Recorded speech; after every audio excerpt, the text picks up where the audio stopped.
Fasten your seatbelt. It's going to be a bumpy night. Welcome to the Happy Hour Garage, featuring a duo of racing gals who live for the thunder of horsepower, the smell of high-octane fuel, and burning rubber at 200 miles an hour. They believe a day at the Speedway is like a day at the spa. Together, they bring you NASCAR news and interviews and get you ready for the races each week. And now, here's your hosts, Shannon Yoakum and Maureen Kelly from the Happy Hour Garage.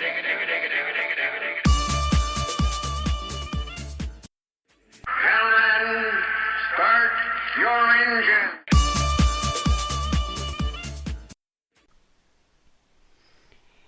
Hey, welcome to the Monday night edition of the Happy Hour Garage. Yeah, the sun is shining. It's a beautiful day in the Okanagan. It's in the 80 degrees, and I'm your host, Shannon Yoakum, and I'm joined by the stormy, wow, what a crazy day weather, Maureen, who's down in Pennsylvania. I hope your power stays with us, but I understand you got a backup generator at a girl.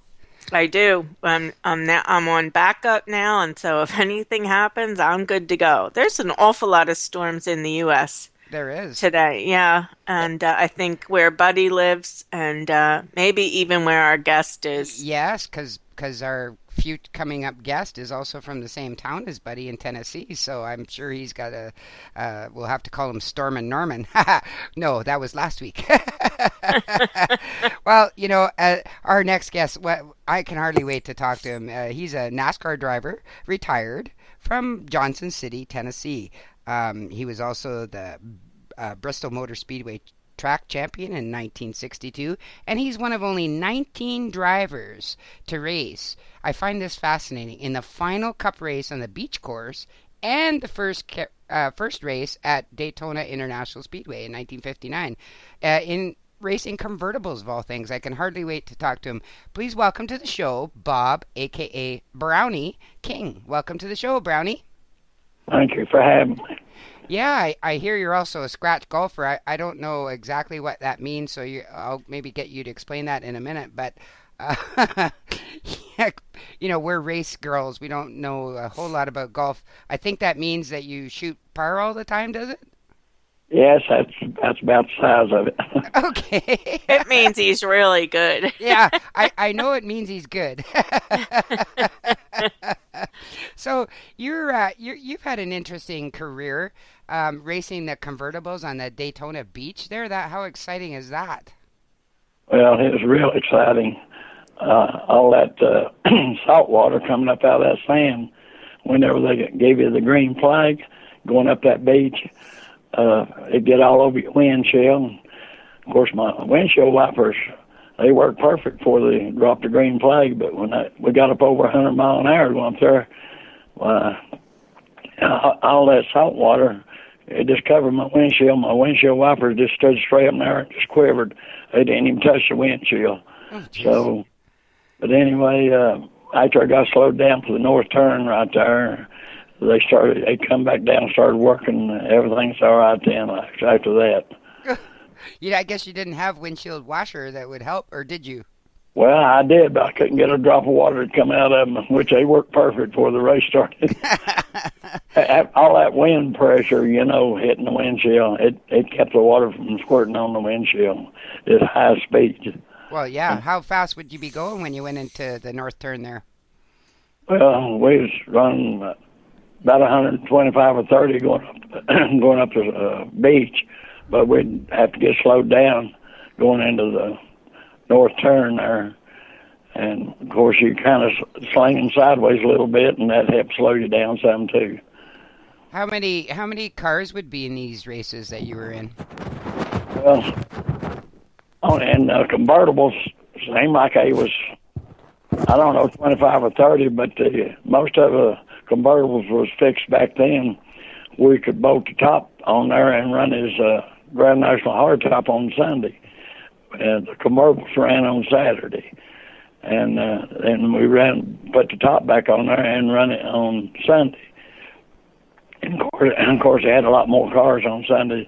They'd usually have about 50 or 60 anyway, Yeah.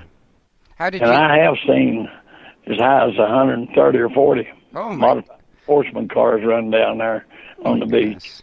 Oh my goodness! That's a lot of cars. I've seen lots of YouTube videos. Thank God for those that show some of that, because some of the current fans have no clue that people used to race on the beach. Matter of fact, I was just down in Daytona and for the opening speed weeks, and I hung around quite a bit with the legends and at the North Turn and with Ross Truelove and some of those guys down there, and I quite enjoy, and I know my co-host Maureen also does, is that enjoy hearing about the past and how it all began. And how did you get involved in racing to begin with?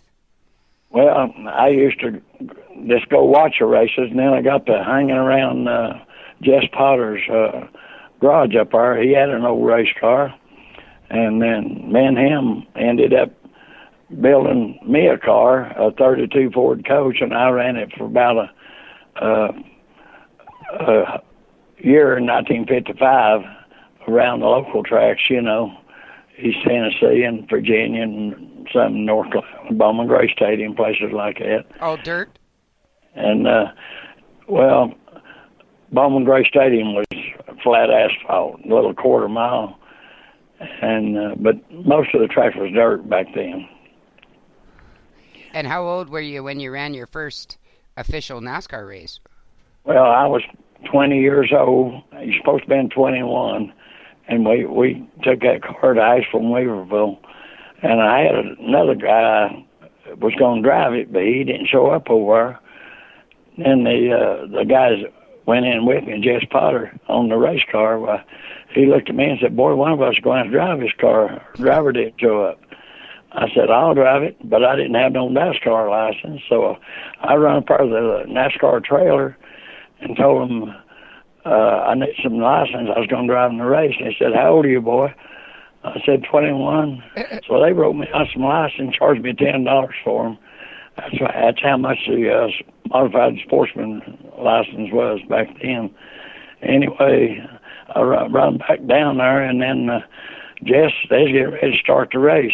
So they had about 35, 36 cars that day, and Jess had Paul Goldsmith sitting in the car. They was ready to go, had the engine running and everything. And Jess said, "Here he comes." Paul jumps out, and I jump in, and I didn't even have a helmet, but Paul gave me his helmet, and I couldn't get it on my head. It's too little. Jess ran down in the pits and borrowed me one off of another motorcycle rider. They was also racing motorcycles that day, a double header. Anyway, he borrowed me another helmet, and it fit. So we started the race, and I ended up finishing fifth out of about 35, 36 cars that day. That kind of started my racing career right there. Wow, fifth right off the bat. That's pretty good. That's a half-mile dirt track at Asheville and Weaverville. And how much did you win that day? I can't even remember. No? But I won a race at Richlands, Virginia, not too long after that. And it paid $90 for first place. All right. And took me to death. And that NASCAR license cost you $10, so Yeah. Did you get to keep all that, or did you have to share it with your car owner? Oh, the car owner got half of it. Yeah, I bet. I got to keep half of it for driving and for helping work on it. Well, you knew, Brownie, this is Maureen. So you knew how to work on these cars, though. You knew how you wanted a car set up, or did you sort of have to learn that on your own? Well, I kind of had to learn it on my own, and the guy that was in with me there that I drove for was Jess Potter.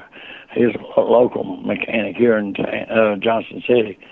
And anyway, me and him worked together on it, and we go out there and make a few hot laps, on a dirt track, and we'd come in, and if it was handling good, well, we wouldn't do nothing else to it. We'd just wait and start the race. I'm afraid to put too many laps on. I'm afraid I might need them extra laps to finish a race, Because we was an independent. We didn't have no money hardly at all. And we had jobs, secondary jobs to make money to feed our families on. And what was your job? At that particular time, I wasn't married, but I got married when I was 22. What was your job that you had to do? You know, I worked in a automotive machine shop. Worked there for about 5 years here in Johnson City, and then after that, I got me a job over at the Chevrolet dealership, which was Sherwood Chevrolet in Johnson City, and I worked there for 43 years. Mm. I just retired in 2006, I believe it was. I retired. Holy cow! So I started out as an auto mechanic over there, and then I was went wrote service some, and then I was shop foreman, then service manager. Then in 91, I went into sales and sold cars till I retired in 2006. Oh my goodness! What did your new bride think of your racing?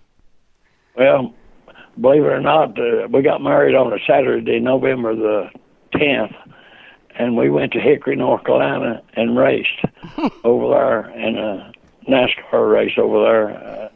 I was driving a 56 Chevrolet at the time, and I think I finished ninth that day. Oh my God. We've heard that story, Maureen, before? Yes, we have. Yeah, that NASCAR announcer I said, "What do you think about a boy just got married yesterday evening at 4 o'clock, now you're racing today?" And the crowd probably cheered, right? They did. They made a big roar up there. Yep. Oh, that's classic. It really is a classic. I think we've heard these same type of stories, like from Ned Jarrett and also. But your wife was happy, obviously, to go along with you, in the racing world. But at the time, could you see? I know you never made a career out of this. Could you see your way to having made a career at that point? Well, if I'd had some backing, somebody had money, to build a real first-class race car, I was real eager to drive and everything. And I could have definitely made a career out of it, but we just didn't have the money to keep putting in it, And we started having children, or me and my wife did, and of course Jess Potter, he already had 3 children, and we had to work on our jobs during the daytime to make money to feed them and pay our bills, and then we took what money we made racing and put back in the car to keep it going. Sometimes we'd race 2 or 3 times a week, There have been times that we raced 4 times a week, Yeah. Starting on Thursday night, Friday night, Saturday night, and Sunday. How many kids did you end up having? I had 4 children, 2 boys and 2 girls. Now I've got 7 grandkids and got about 8 great-grandkids. Oh, my goodness. Are any of them interested in racing? No, I tried to discourage them. Why? Because I don't know. I've turned some flips out there myself, and it's no good feeling for something to knock the heck out of you any second, Mm. Actually, I flipped at Darlington one time, blew a tire down there. It was 1957. It was the year Bobby Allison. Let's see, Bobby Myers got killed. Oh, yeah. It was 1957. I was in that race. Oh. And I blew a left rear tire, and it sent me sailing up across the racetrack and struck the outside wall of the guardrail, and it done one roll over in the top facing the traffic. I could not see what was coming, but I knew where I was at. I knew if a car hit the top, I was a gunner, so I just took and changed it up. I should seatbelt and come up out of that window on the high side toward the sky, jumped out of it, and about the time I jumped out of it, Speedy Thompson come by, and he clipped a bumper on it, turned it sideways a little bit, and I'd run across the top of the guardrail up there and stood there till the wrecker, they got the race slowed down, the wrecker come and towed it down to the pits, and we poured some oil in there. It ran out on the track up there, and it knocked the windshield out, but we got it back in the race, and I ended up finishing 21st place. that day, but there's only 21 cars finished out of I was 50 or 59, I believe it was, maybe, or 69, I can't remember. And what track was that? Do what? What track? Darlington. Darlington. Oh, yeah, that lady in black is unforgiving. Yeah. I was just going to say, those walls, even today when you see those walls, they're solid. Yeah. You wouldn't want to hit one. They didn't have the softer barriers, the safer barriers at that point. No, that same day there when Bonnie Flock spun Herb Thomas's car out, he was driving Herb's car and at 57 Pontiac, and he spun it out going into the third turn, and Bobby Myers was leading the race, driving Lee Petty's Oldsmobile. And Paul Goldsmith was right on Bobby's back bumper. Well, they didn't even see that black car of Bonnie Flock sitting there, and they just drove into it wide open. And it was just like one big explosion. Cars flew up in the air and flew apart. And I could come around through there, and those bunch of pit crews was out there waving them big old wind friction-proof hats to head on, They was waving, trying to get everybody slowed down. But that was the awfulest mess I ever seen in my life. You didn't know if his body's laying out there in the track or what it was, but it was an engine laying out there and motor parts and body parts and everything. But Bobby Myers, he didn't survive that. His roll bars just broke all to pieces. I think Petty had some cast aluminum roll bars in there to get rid of weight. Right. Anyway, they said they just broke all to pieces, Mm. And, yeah, we've heard of guys using PVC tubing for... Right. Right. To keep the weight down. I've seen some crazy videos of some of those wrecks back in those days, and man, those were absolutely insane. How did you feel after that, and you knew Bobby had died? Did it make you reluctant to get back on the track? I didn't know that he had actually died, but I figured he had, but I didn't know if Bonnie Flock had survived it or not. Mm-hmm. After the race was over with, because they didn't tell me nothing about it whenever I pulled the pits. Whenever I went down there to the pits, and I just told them there was a bad wreck over there because my pits was on the front straightaway, and the wreck happened on the back as you enter the third turn. Because my pit crew, they couldn't see what happened back there. And anyway, they got the car where I could drive it again, but the windshield was gone, and all that wind pressure was blowing through that wind, coming through that windshield in my face. I had to go back in there and get a rag around my face to where I could breathe, Oh, I bet. It was, it's taking my breath, and that sand off of the racetrack, oh, yeah. it was it felt like a little needle sticking in my face there. Oh, yeah. I got 100 mile an hour, You would have got a facial what year was this? 1950?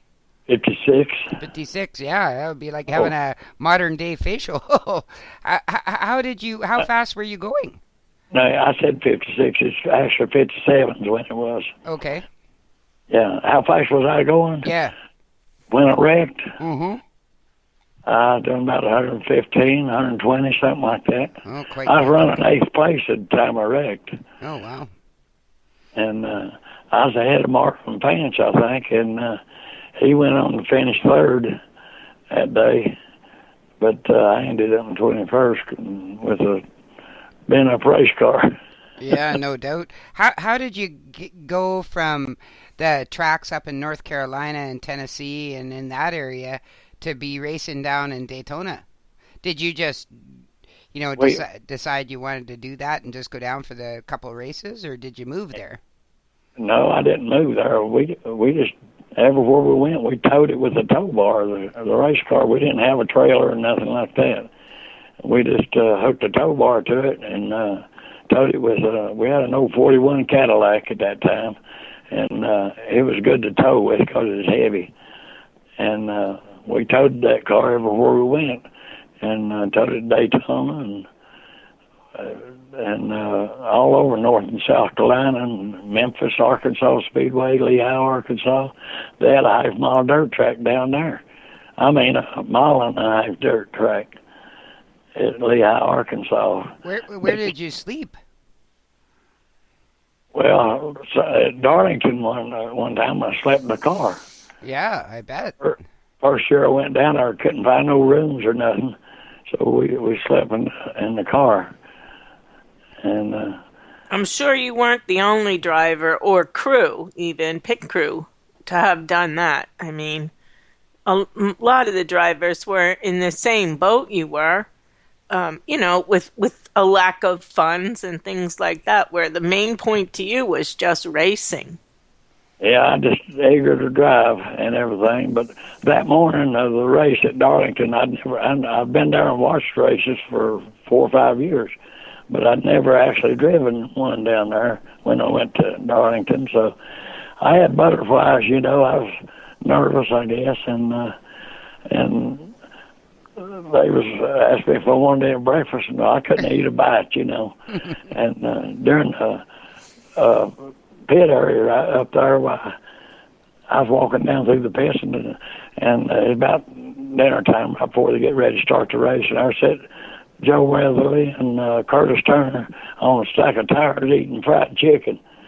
And that about made me sick in my stomach because I was so nervous and had butterflies so bad, so I couldn't eat a bite, But once they dropped that green flag, all them butterflies went away, and I just sat back and started driving. Then I wasn't nervous at all, and it took us about 5.5, 6 hours to run that race that day. Who was your biggest competition back in those days? Like, who were the drivers you had to beat? Curtis Turner, Fonnie Flock, Joe Weatherly? Well, that was your superstars back then. Was Curtis Turner and Joe Weatherly, Buck Baker, Speedy Thompson, Lee Petty, and Jack Smith. I can't remember all of them offhand there, but they had a lot of them. Herb Thomas was still in it. Mm-hmm. And didn't you finish 5th, just behind Richard Petty in the championship in the convertibles? What year was that, 1959-ish? Yeah, it was. Yeah, that was 1959. I finished 5th in the point standings. Well, Richard Petty would have just been a young buck then. Yeah, that was his first year driving. I think it was in 59. And he was driving his daddy's 57 Oldsmobile at that time. And best I ever done in a NASCAR race, I finished 3rd at Wilson, North Carolina, half-mile dirt track. And I think Richard Petty finished 5th that day. Oh. So I beat him one time, but the rest of the times I guess he beat me if he didn't have any trouble, It seems where your star really shone a lot was at Bristol. Yeah, at the year I won that track championship up there, I ran real good in it. I ran a 58 Ford Sportsman, and it was an old factory car, and I ran it against a Sportsman modified up there, and I either finished 4th, 5th, or 6th, something like that, about all year long. But I accumulated enough points to win a Sportsman championship and also the track championship that year. That was cool. Was that your favorite track? I wanted to ask you, or if it wasn't, what was your favorite track to run on? Well, I like Concord, North Carolina awful well because there's a wide half-mile dirt track. You have plenty of room to drive on side by side, And I like that track awful well. And I also like Columbia Speedway. It was dirt at that time, too. But they had a lot of good dirt tracks back then. And they usually get rough before the race is over with, and you get big holes eat out in them. And I remember one time we raced at at Lakewood Speedway in Atlanta, Georgia. It's a mile dirt track down there, and I was running real good. I ended up finishing ninth down there one time, but the last time I run down there, everything was getting wore out on my car. I knew something was going to break on it, and I drove it out there as long as I could stand it, and I knowed something was going to break any minute. And that's how well I knew that car. Well, I pulled the pits, and Joe Kaspelich was standing there in the pits. He had trouble that day or something. I said, Joe, you want to drive a little bit? And he said, yeah. He jumped in there and made one lap and come down the straightaway, and the right front wheel was sticking out toward the grandstand, the left one toward the infield. It broke a tie rod in, and that's how well I knew that car was ready to break something. Because I know the kind of punishment that I had put it through, and I know something was going to break about it, and I didn't want to be at it when it did. But anyway, Go ahead. I'm sorry. Go ahead. They just had so many good dirt tracks. Richmond, Virginia was a good one, and that was back before they got to pave the bigger track up there, you know. Yep. And Hillsborough, North Carolina was one of my favorites too. I finished last time I ran up there, I finished fifth in that convertible race, and Richard Petty finished fourth, one position ahead of him up there that day. It just amazes me that guys raced convertibles. Yeah, I tell you. Well, in 1957, I finished. The NASCAR book says I finished 16 times in the top 10, but I got other NASCAR books that says I finished 18 times in the top 10 and finished ninth in the point standing that year. If you'd done that now, you'd end up winning a couple $1 million, but we didn't get nothing hardly. You know, something always amazes me, and Maureen and I were talking about this before you came on air, was how race car drivers remember every single detail of every single race they ever won. Yet you probably, if I asked you for what you had for breakfast, you probably don't even know, right? Do what? Say that again. I said if I asked you what you had for breakfast, you probably don't even know, but you can tell me in great detail about every race. Yeah. Well, I can tell you what I had for breakfast. I had a bowl of Raisin Bran. There you go.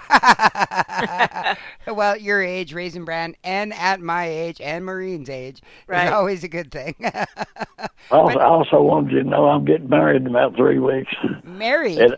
I'm 82, and my wife died a couple of years ago, and my fiance's husband died about 16 years ago, and she never did remarry. And her husband used to help us on the race car back in 1956 and 57. And anyway, he passed away about 16 years ago. And so we finally got together and been dating for about a year and a half. So how wonderful. Congratulations. That is awesome. She's also 82. That's really wonderful. Good for you guys. Brownie, do you get to races? Do I go to them? No, I watch them on TV. Sometimes I'll go over here to Kingsport Speedway, and I'll go over and sign autographs some. And I go to Bristol Speedway and sign autographs, and down at Food City Race Night in Knoxville at Expo Center, go down and sign autographs for Food City. You know, they sponsor that Bristol race. Yeah, Buddy was thrilled. He was thrilled to have seen you down at Bristol when he was there. Yeah, that's a wonderful experience that you still get involved in doing that. Yeah, I saw him up there. He came by, asked me if I'd be willing to speak on the radio tonight. So, but anyway, I told him I'd do anything I could to help him, you know. We're big fans of bringing the history of the sport to so many people don't know it. You know, it's huge that, you know, NASCAR is trying their very best, Brownie, to get the young fans engaged in current NASCAR, but the average age, I think, of any race I've been to is about 40, 45. So even those guys, some of them don't know, about the beach races. And when I was down in Daytona, I had such a great time talking to some of the old timers and just, I hung out at the North Turn restaurant quite a bit, and you can sit there and some of the old time racers will just come and join your table, and you can sit there and talk about racing and have a few cold beers, and it was great fun. Yeah, I enjoy talking to people up at the North Turn restaurant, and I've got about 8 or 10 pictures hanging in there, somewhere or another in there. You do. I saw some, and I was actually looking through my pictures when Buddy had booked you for the show.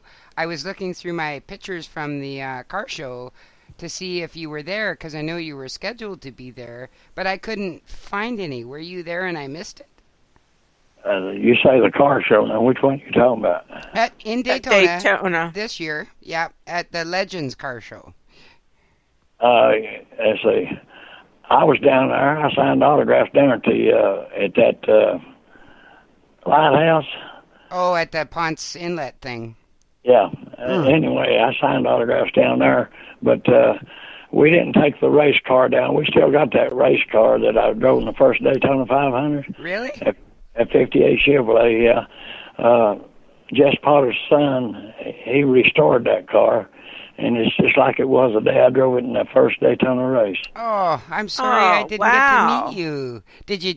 We took it down there for the 50th anniversary of Daytona. Yes. And they let us drive it around the racetrack in the parade lap. You know what? I was at the 50th. I was there. That was my very first NASCAR race. I mean, I live way out in British Columbia, Canada. Like, you probably don't even know where that is, but it's above Washington State. And for me to go to a NASCAR race is a huge deal.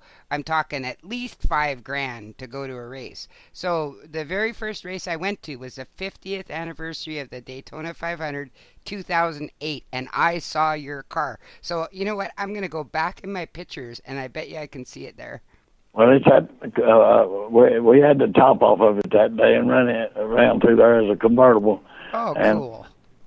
And it was white with red letters. And what was the number? 32. I will. You know what? I'm going to go back through my pictures, and when I post the show up, I'll use that picture, because that was for me a memorable day. And I remember thinking, "Oh, look at these old cars! This is so cool." Having no concept really of the beach races and all that sort of stuff. And when I went down this year, I had a lot of good conversations with some of these old guys. And you know what? I enjoyed every single minute of it, listening to them talking about racing on the beach. And like, for you race, you're one of few only drivers that raced on that final race on the beach, and then you raced in the Daytona. I mean, how different was that? Well, it's completely different. Yeah. When I went over to that big track, I mean, I actually got cramps in my foot having to hold the gas feed to the wide open all the time. There's nowhere you had to let up on it unless you just... one time I took my left foot and put on the gas feed and put my right one over toward the right floorboard just to relax it some, because I was getting cramps in and holding the gas feed wide open all the time. But I know even drivers today say that. I think it was, I'm not sure if it was Jimmy Johnson or Dale Jr. that said that a couple of weeks ago, when they have a long race like that, that they almost are tempted to put their left foot over there and well, I actually did that. But I tell you, I wouldn't take $1 million for my memories of what racing I done in NASCAR. But as I say, I wouldn't give 2 cents to be in that bunch of cars wrecking now. Oh. No way. No. I was going to mention that to you. Yeah. I'm sure you watched yesterday's race. I did. When you see the carnage that happens after those 3 wrecks, I guess, do you feel like, boy, I'd like to jump in there with my car and race again? Or No, I'm glad I'm not in it. Yeah. That was absolutely, people I don't even know were asking me about that race today. It was like they saw it on their little sports, updates on their sports channels. It was like, Shannon, were you there? No, I wasn't there, but holy cow. What a race. Oh my God. That leads me actually right into the next question. What do you think about today's racing? I know you watch it all the time. So what are your thoughts on where it's going and stuff? I mean, it's a lot different than it was in your day. I mean, it's completely different than the way it was back whenever I was driving. I'd like to see the drivers it's driving now, and you know how they complain about their car not handling just right and all that stuff. Mm-hmm. See them drive some of the cars we had to drive back then. Yeah. But anyway, I guess it's good to see them have good cars, and everything, because I know we didn't have the best of cars and everything, but we enjoyed racing back then. But they've got a lot of good talent out there driving them race cars now. Who do you think are the guys to watch? Who jumps out at you? Well, I think Chase Elliott's going to be a good one, and also Kyle Larson. Oh, good choices. And those Dillon boys. I think Ty Dillon, he drove that 14 car of Tony Stewart's there, and he ended up in about 6th place, I believe, yesterday. I think attrition helped him there. Well, still, I got your point. He did end the race. Yep, in one piece. Yeah. Yeah. Those boys are going to be good race car drivers, and they've got a lot of young guys that's going to be good drivers. Now, we had a lot of good drivers here in Johnson City, Missouri, but they didn't have good cars, couldn't make it in NASCAR. Bill Morton was one of them, but he Bill raced Morton on the beach, and he ran real good down there. Actually, I thought I met him at Daytona. Maybe I'm wrong. Was he down there? No, he passed away about 3 or 4 years ago. Well, I guess I didn't meet him then. Well, the name is familiar to me. I'm wondering if I've met him at another time, perhaps. You might have saw his picture or something other down there. Yeah, maybe. I think I took one down there of him in his convertible run it on the beach, and left it there in the North Turn restaurant. Maybe that's where I saw it. That could very well be. I'd say that's where you've seen it anyway. I put his name on it, Bill Morton. And he done passed away whenever I did that. And, but yeah, I tell you, all them drivers are trying to get up there and lead the race and win the race, but there's only room for one to win. That's right. And that's what causes all them big wrecks. Well, and yesterday they were chasing the rain too. Like the whole race right from the get-go was go, go, go, go, go. Yeah. And they got a lot of pressure on. Got a lot more pressure on them than we had back whenever I was driving. And their pressure on them to win the races and for the lead races. Put their cars out front where they can. Their sponsors can see them doing good, and stuff like that. And we didn't have to do that. We didn't have no sponsor, And so, but. We ran against as they called the hot dogs back in them days, which most of them had factory cars, like Curtis Turner and Weatherly and Baker and all them, with Petty and all of them. They drove for the factories, and we just didn't do that. But I usually finished the first independent driver running NASCAR.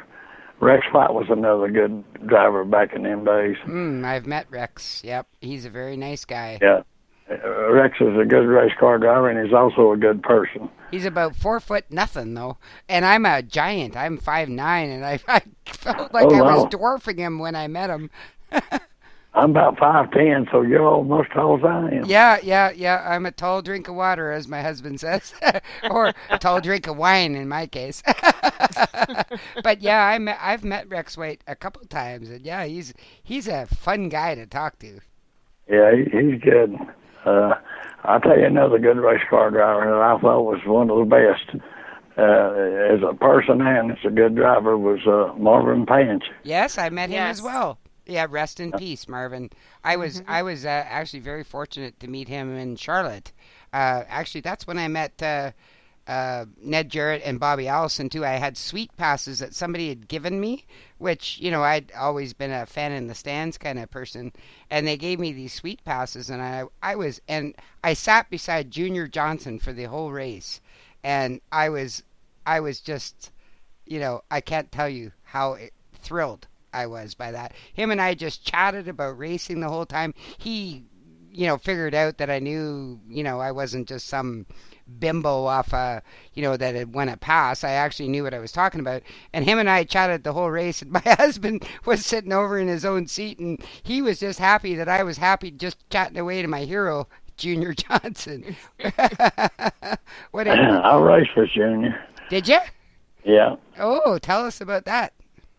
Well, he was a wide open, hard charger He was. guy, and I was running up there whenever he had to go to prison, I believe it was, and then he got out driving, and I remember him driving a number 55 Pontiac. Yep.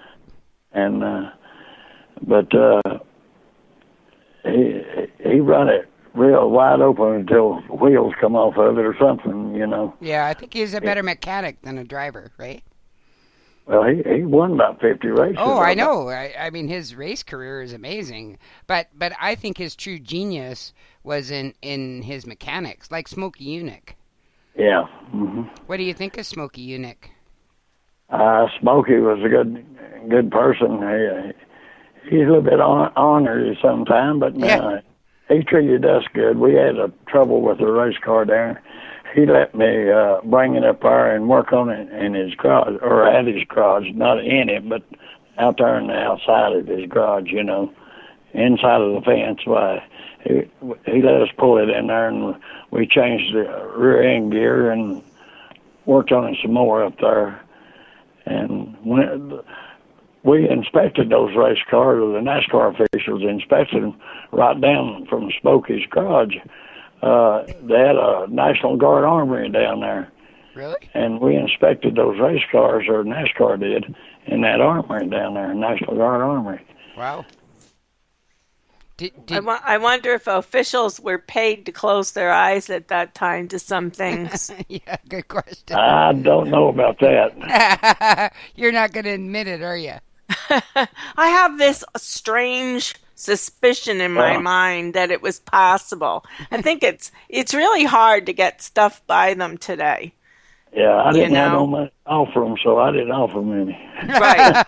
I'm thinking that some of the people that did may have greased a few palms along the way, just to get some of those funny parts in. We've talked to a couple of the guys, who say, well, you had to make some modifications to your car. Yep. So that your car was just a little bit better than someone else's, and whatever little trick you could find. Yeah, let's chop the roof. Back whenever I was driving, when we found out what somebody else was doing to make their car run that good, we'd do ours, but they had done found out something else to do to make it run even better, so we never did get ours running good as theirs. Did you guys run along pit lane and kind of observe what other people were doing and try to emulate it? Well, a lot of them had their pits roped off, and they didn't want nobody messing around in them, especially Carl Kiefer, those Chrysler 300s. Mm-hmm. He had his pits roped off, and he didn't want nobody messing around in his pits. So he had about 3 or 4 or 5 of those Chrysler 300s. And I think Speedy Thompson drove one, and Herb Thomas, Tam Flock, Bonnie Flock, Frank Mundy, I don't know. There was several to go for him, but they said he was pretty mean to drive for, pretty hateful to him. What did you guys do to make your car better? Like those funny little things, you know, like for instance, making the roll bar out of PVC pipe to, you know, or having lead weight radios. Like, Well, what were some of the things you guys did? Well, for Darlington down there, we only had one roll bar, but NASCAR made it mandatory that you put another roll bar in the front. We had one across the center of the race car, you know, and they made it mandatory that everybody had to have a roll bar at Darlington on that bigger track, you know, at that time. So we put a piece of a tailpipe, you know, straight tailpipe, had it bent just like a regular roll bar, and put it in the front up there and welded it and all that stuff. And whenever I flipped it at Darlington, it flattened that piece of tailpipe out just like a piece of tin. Yeah, no doubt. Well, So, what was some of your worst wrecks? Like, did you ever hurt yourself seriously? well, actually, it's out here at a local track at Sportsman Speedway. I was driving a modified out there one night, and it was in 1961, and I hadn't drove one in several years there, and this guy wanted me to drive his because he said his driver didn't show up. And I kept telling him I didn't want to, but he said, just drive it the way you want to. Well, I got in there and started driving that thing. And I was running fourth at the time, and I was trying to get around Bill Morton. Finally, I was all over his back end. Finally, he laid over the inside for me to go around him. And as I got about 2/3 around him, going into the first turn, his right front wheel hit a hole, and his right front bounced over into my left rear tire and sent me a didosing right into that outside guardrail. And my head hit the roll bar, the helmet did, and it knocked me unconscious. And it took me 2 weeks before I ever remembered what I was even doing in that race car. Oh, wow. And I could see the two 4-barrel carburetors catch on fire, and I sat in there holding the steering wheel, and those carburetors was blazing, a fire out of them, you know. And people started running up there when they got the traffic slowed down, throwing dirt on them carburetors, and I heard somebody say, put that cigarette out or something. I think I had fuel running out of it or something. They run alcohol and ether and them things back in. But anyway, they took me to the hospital, and I laid up there for a couple of days. And I decided to quit racing that in '61. And then I sat out the whole season and started going up there at Bristol and watching them and everything. I couldn't stand it. So that's whenever I come back the following year, and me and a local man out here, we bought that 58 Ford and took it up there and won that track championship that year in '62. A lot of people don't understand that once you're a racer, you're always a racer. You cannot sit out the stands and watch somebody else race. Yeah, that is hard to go to a racetrack, and no one. There's a lot of drivers out there running that you could outrun, you know, and it's just like playing golf. You watch these golfers out there playing, you think, man, that's a dumb shot. I feel like I could hit one a lot better than they could, you know, but that's not always the case. No, not in golf. Yeah. But not in racing either. We know that, right? Right, exactly. Well, you know, you had a pretty darn good life in racing. How does your future wife feel about you dragging her around all over the country to these racetracks?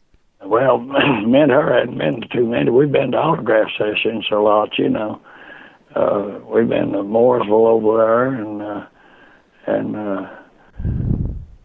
Columbia Speedway and Hillsborough, North Carolina. We go up there usually every last of September, the 1st of October, and sign autographs.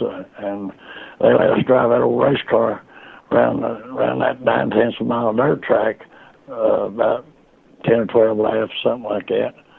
And we enjoy that. It brings back a lot of memories. And she's not nervous?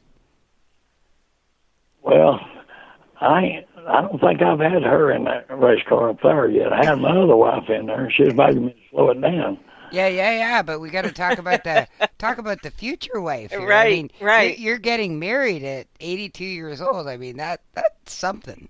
Yeah, well, I think it's going to be better than living by yourself. You know, when my mom died, my dad was a little, off kilter, and he married, at my mom's request, her best friend. And he's happier than he's ever been in his life. And my dad is similar age to you. So, you know what? I can only say you're making the right choice. Absolutely. My mom also. My mom is 84, and she had a second relationship that lasted for 19 years. And I can honestly say those were great years for her. So really wonderful. Good luck to you guys. Well, thank you. Appreciate that. And you know what? We've had such a great time talking to you.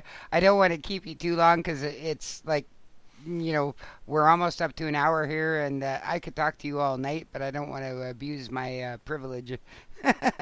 Yeah.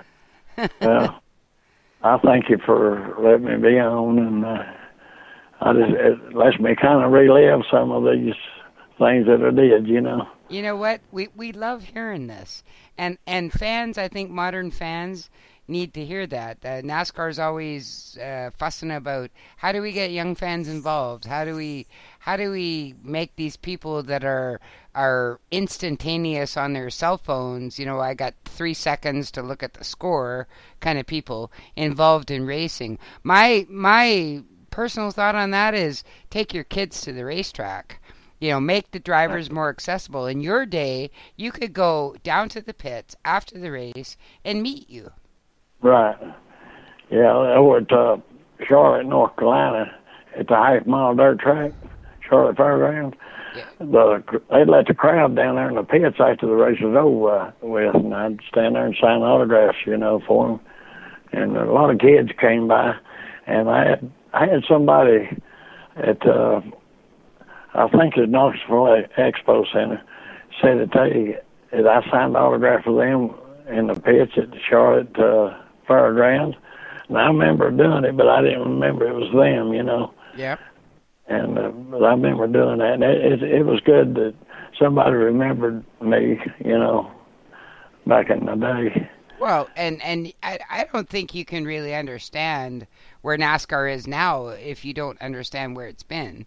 I mean, the beach races are well publicized, but what people don't know is all those dirt tracks like Kingsport. When I was in Bristol a few years ago, I went to a race at Kingsport, and I think Austin Dillon raced in that, if I recall. And it was great fun. And when we interviewed Ned Jarrett about Hickory Speedway, I mean, all that stuff is, that's the grassroots of our sport, right? Yeah, that's correct. There's one thing I wish NASCAR would do, and they probably never will, but I wish they had some kind of a health fund in NASCAR that would help former drivers that got them started. It's having health problems, and a lot of them don't have no money or nothing, Yep. And that's about the case with all the old drivers back in whenever I was driving, and a lot of them is just don't have no way of paying their bills, and I wish NASCAR would step in there and give them a little money, Give them help. Yeah, and a lot of people don't realize that Bill France begged you guys to come and fill the field back in those days. They'd phoned you and promised you the world, right? Come and fill the field. Come and fill the field. And some of you that have had injuries from those days, whether they're concussions or arthritis or, whatever, you need to look after those guys. Yeah, but I don't think there's nobody speaking up for us, but I'd say that I'd say that'll probably never happen unless it happens for the drivers that's driving now, you know. Yeah, well, Curtis Turner tried to start, and Petty, right? Tried to start the unions, and where'd that go? That got them into a heap of trouble. Got him run out of the racing. Yep. Yeah, until he got begged back. I'll tell you, my opinion about race car drivers, I think Curtis Turner was the best race car driver that probably ever lived. He was the most hard charger. I mean, I've seen him sling them cars into them turns backwards and never let up on them. And I think about anybody will tell you that Curtis Turner that ever drove against him, they'll say the same thing, you know. But there was a lot of hard chargers back then, but Curtis, I believe, was one of the hardest. We interviewed his daughter, and that was really fascinating listening to her stories about him. And when I went to Daytona, I took lots of pictures of his car, his restored car, from the beach races, and that was really cool. Yeah, I went up to her place in Roanoke up there. Yep. To sign autographs for her, and I mean. Me and Paul Lewis, he's another local driver here in town. He's retired now. We went up there and signed autographs for Margaret. That's Curtis's daughter. Right. And she acts like she really appreciated us coming up there and doing that for her. She did. She's a lovely person. We've interviewed her, and she's told us the stories that she remembers about her dad, and you know, she would travel sometimes, especially when she got a little bit older, you know, travel on the tracks and everything with him. She had wonderful stories to share, too. So we collect them. We collect those stories. Yes, we do. You know, the first time I raced in a NASCAR race in Grand National was at Columbia, South Carolina. And they was coming up on me to put a lap on me, you know. Curtis was leading, and Joe Wesley, they running side by side, and I seen them coming up behind me there. So I dropped down to the inside of the racetrack to get out of their way. Well, Curtis passed me on the inside, and little Joe passed me on the outside. And after the third turn, they just closed me off, turned my two front fenders in. Oh, Jesus. Oops. They just bounced off of one another and kept it going. Did you have to change your underwear? No, I didn't have to do that. Well, that's really good that you appreciate the you know, people from the past. And you know what I find really cool about you is here you are, 82 years old. You're just getting married, which is in itself like hello. And you're still going out and signing autographs for people and educating the young people that are standing in line about NASCAR in the past. I mean, that's got to be a lot of fun for you, and I give you total kudos for that. At your age, to still be going out and doing that. Is that what keeps you going? Yeah, it does me good. People they want me to sign all kinds of things, you know, anywhere from tires to fenders to hoods, everything, you know, helmets. They want everybody's autograph on a helmet and all that stuff, you know, and.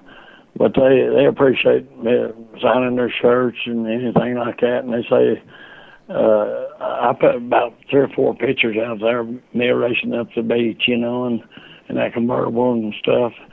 And they say that was a lot of fun back in the day, you know. It was. And I wish I had some of those. I really do. I wish I could have a chance to meet you. I know I've got Mervyn Panetch. I'm actually looking right now at his autograph, you know, in his 21 Wood Brothers car, and meeting him.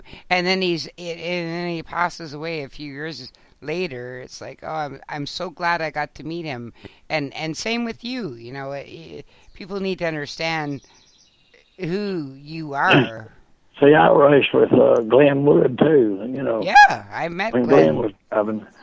And they ain't too many drivers left that actually drove on the beach. No, I mean, there really isn't. There really isn't. I was one of the younger drivers that drove on it the last beach race, and a lot of them was a lot older, so that puts them up around 100 years old. Yeah. Yeah, And he's up there. I don't think he's 100, but he's getting up there. Who was that? Glenn. Yeah, I saw Glenn up there at Bill Mangram's. He has us up there. He invites us to come up there for Thanksgiving dinner, on the Sunday after Thanksgiving. Nice. We go up there and everybody brings a covered dish or something, Yep. Well, have a little reunion there, You guys sit around and talk racing the whole time? Oh, yeah. Tell all them lies and all that. Well, maybe your future wife will get a little bit of education this Thanksgiving, eh? Well, she likes racing. She sat over and we sat on the couch and watched that Talladega race yesterday. And what'd she think about that? Yeah, she sat there and slept through part of it. I don't know how you could sleep through that race, but Not yesterday. There are races we sleep through. yeah, that's not one of them. But yesterday wasn't one of them. Yeah, I know, and I never seen so many cars get tore up in my life. No. It was somebody said after the race up in the booth. I'm not sure if it was Jeff Gordon, but I think it might have been. He said, "We just witnessed millions and millions of dollars worth of carnage on the track." Oh, you know, and he would know. I mean, he owns a good portion of Jimmy Johnson's car, and that got wrecked, and But aren't you, quite a few cars. Aren't you glad, though, about the safety? I mean, all those barrel rolls and all those slamming into the walls. I mean, back in your day, they didn't have safer barriers, right? No, and we didn't have those side roll bars. I mean, on the sides where the doors are at, we only had one bar on each side, starting out. So NASCAR's come a long ways as far as that goes, And yeah, they have. The seats, they've got them pretty well where they'll stay in there, and all that. But, I mean, I'm glad for going to wreck like that. I'm glad to see NASCAR's got as safe as they can, Yeah.